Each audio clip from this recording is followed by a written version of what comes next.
The nature of warfare. Ever-evolving and almost always complex. Way back in the past, it was as simple as raising a levy of illiterate Rodericks, promising them ducats, payment optional, and marching them across the country to club, stab, and pillage whoever it was that you wanted dead. Nowadays, it's not quite that simple. And I'm not just talking about the fact that you actually have to pay your soldiers now. The most basic attack vector of warfare is the body, which can be taken out with swords, bullets, bombs, pointy sticks, you name it. But later, we learned of another attack vector. The mind, which is an extremely effective thing to target and can be rather easily conquered with propaganda and Psyops. And today, we're going to be talking about one such psyop that was used against American troops during the Vietnam War, where over the airwaves, a charming, soft-spoken, beautiful-sounding woman would say a bunch of horrendous propaganda stuff, capturing the imagination of US troops while demoralising the absolute hell out of them while they all chanted, "I can fix her." Hanoi Hannah.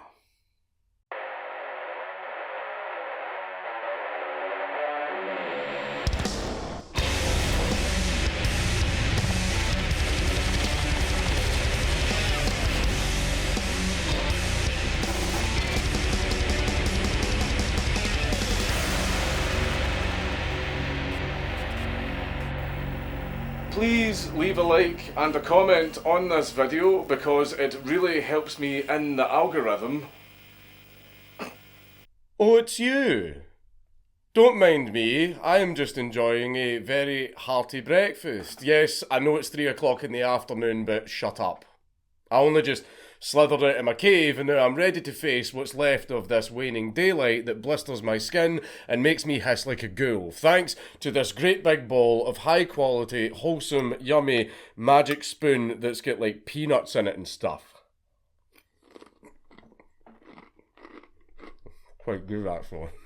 Magic Spoon captures all that is great about cereal while fitting a variety of diets, from keto to high protein, while fueling you up with 13 to 14 grams of protein, 0 sugar and 4 to 5 grams of net carbs in each serving. It is also reminiscent of my time growing up, allowing me to go back to my childhood to get the protein I needed to outlift the 12-year-olds in my gym.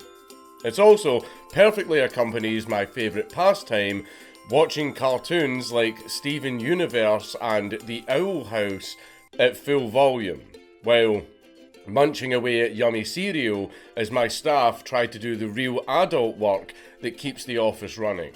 But wait, there's more. In addition to the cereal that you know and love, Magic Spoon now provides granola containing 13 grams of protein with 0 added sugar, and it comes in flavours like honey almond and peanut butter, which is the one I was just eating there.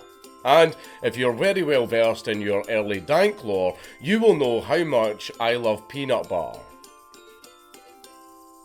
And Magic Spoon is now portable thanks to these nifty new treat bars, so I can reward myself with an 11 to 12 gram protein boost with only 1 gram of sugar and 1 to 2 grams of net carbs, after a hard set of getting the dumbbells off the rack.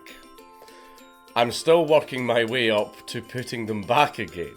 So, if you're on a keto diet, watching your sugar, or just looking for a delicious breakfast, then you can click the link down in the description box below, or you can go to magicspoon.com/Dankula and use code Dankula, or scan the QR code on the screen to try Magic Spoon treats or granola for $5 off.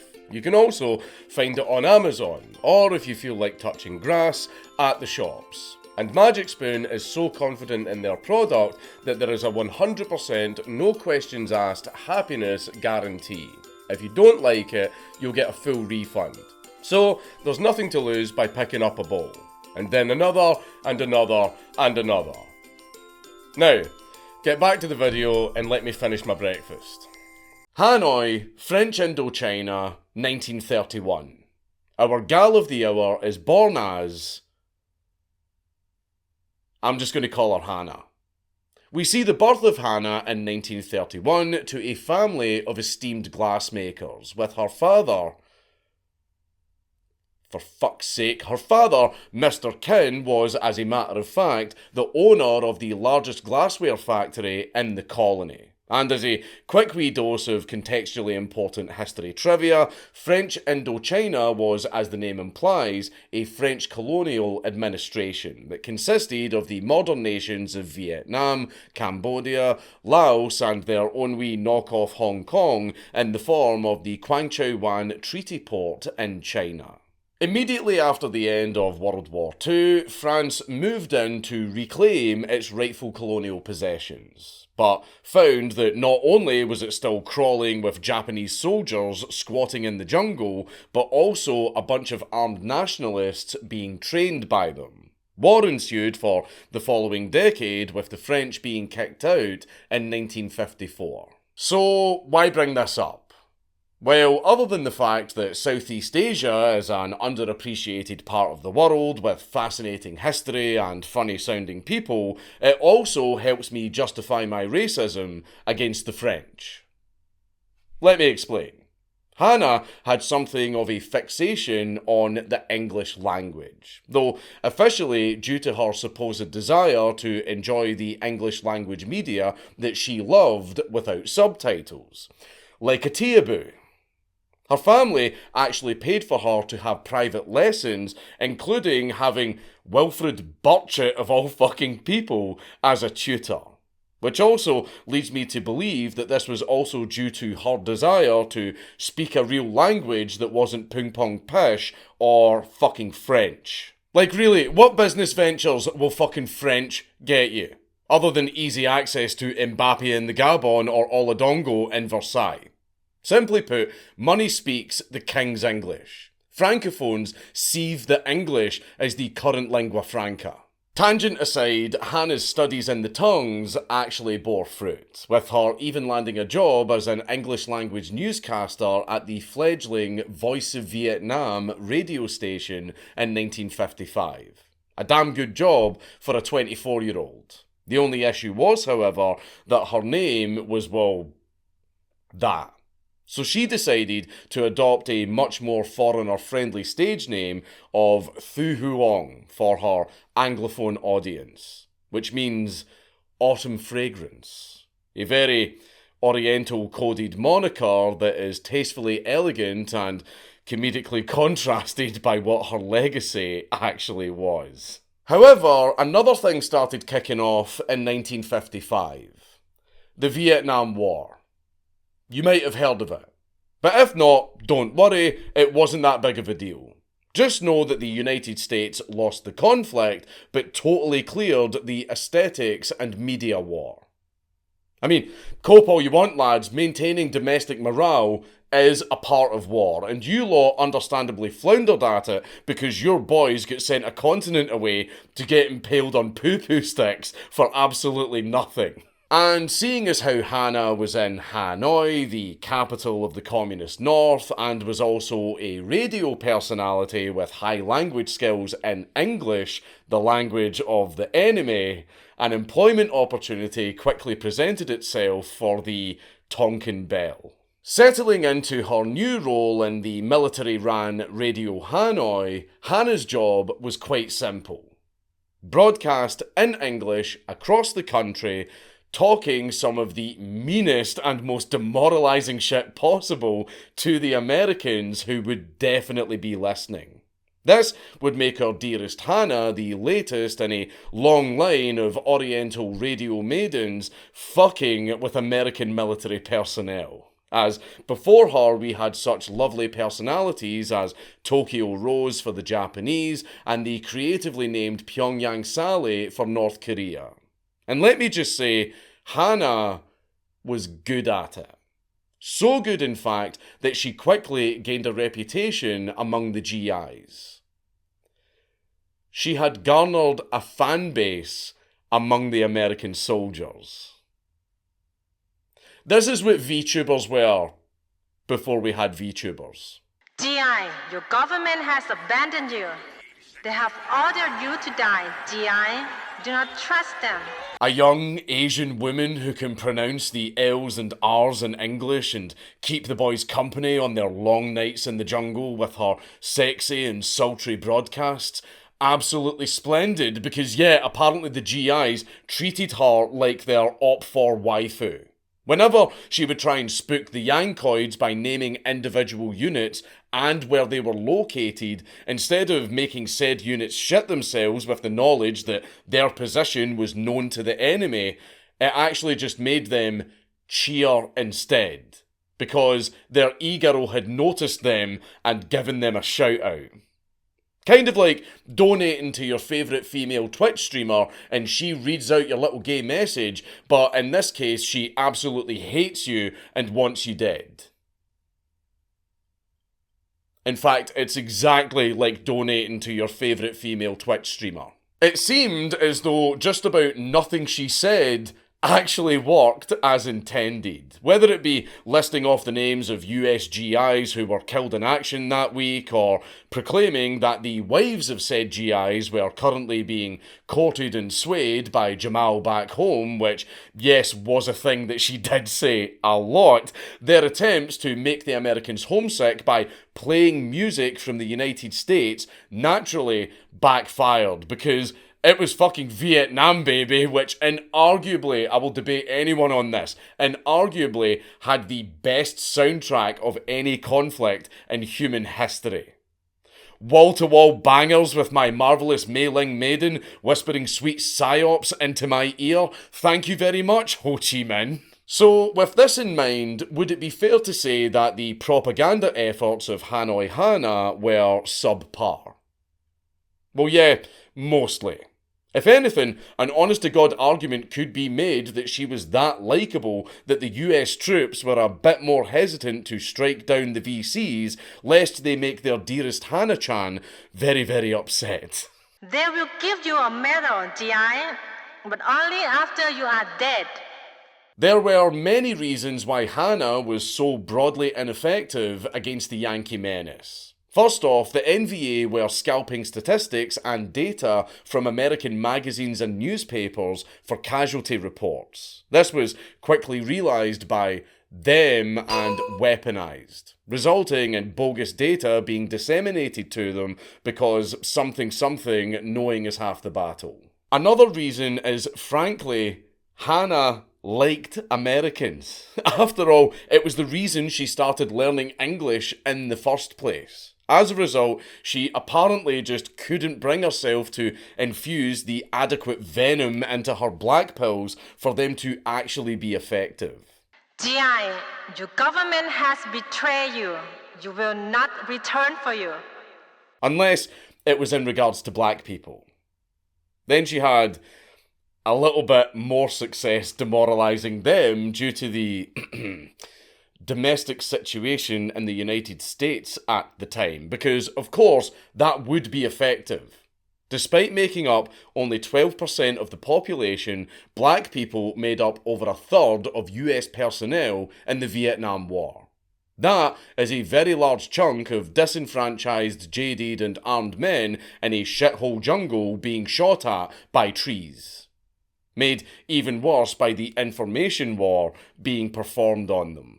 This became even more comical because in order to try and compensate, the NVA started fudging the casualty numbers to make them sound a lot worse than they actually were. What they didn't realise was that because the war was growing more and more unpopular back home, the United States actually started censoring data, diminishing, if not outright omitting, casualty reports. This was first noticed by GIs on the ground and was met with an understandable amount of dissatisfaction.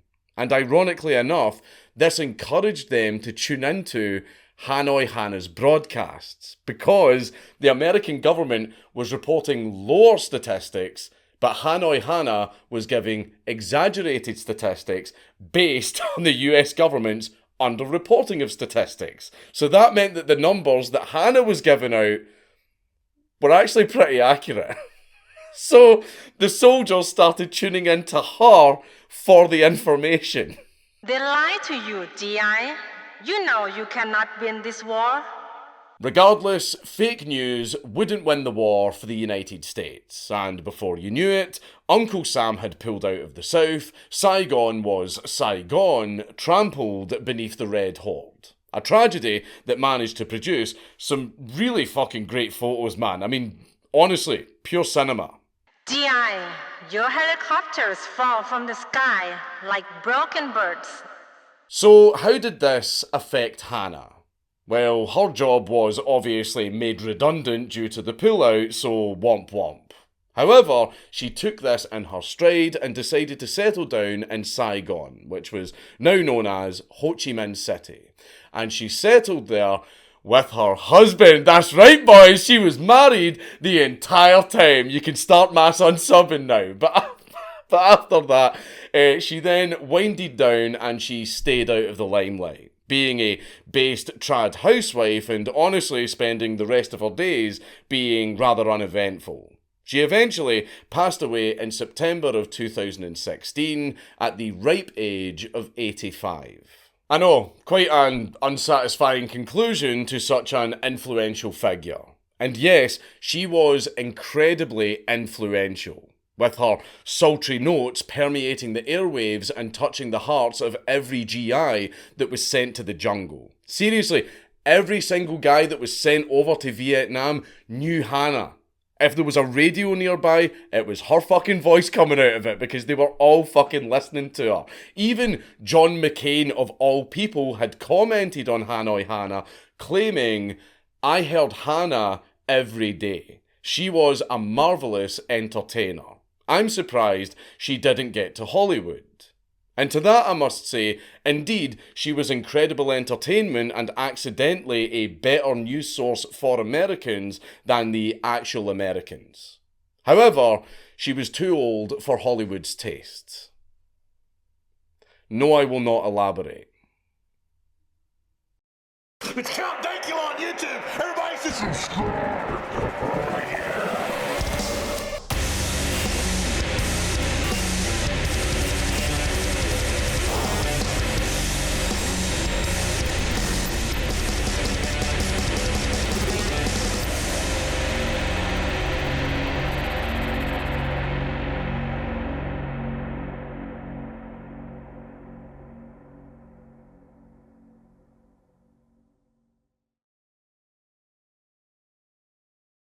Hello, GI.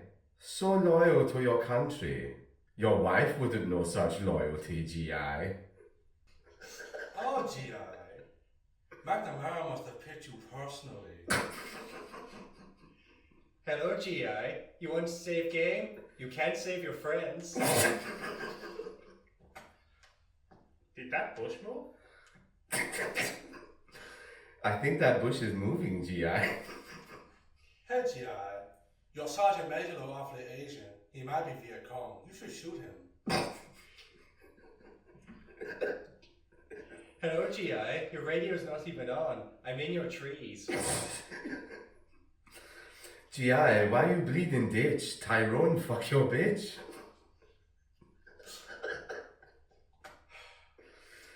GI. What are you doing here, GI? Go home. Wife hanging out with Jamal. GI, you loyal to country, but wife not loyal to you. What GAI even stand for? Gay infantry? You look pretty, GI. What's your Weibo? GI. Seriously. Government laugh at you, GI. They make a Michael Bay move about you, GI. You an extra.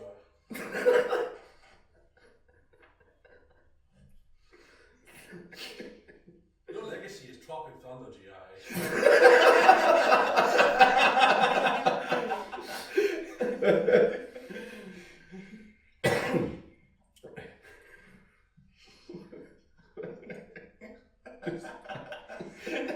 You are not fortunate son, GI.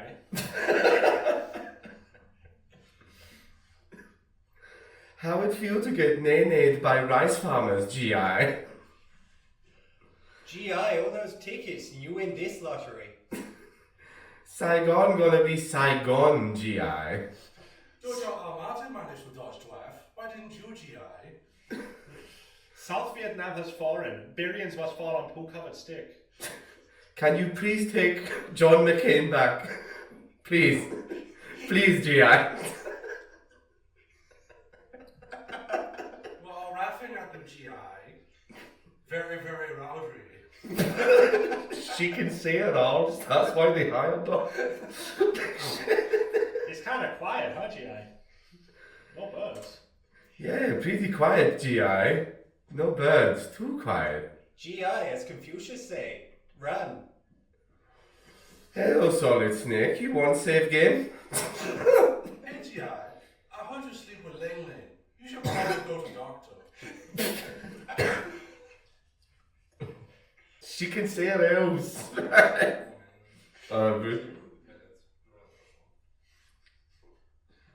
Take the arrow, GI.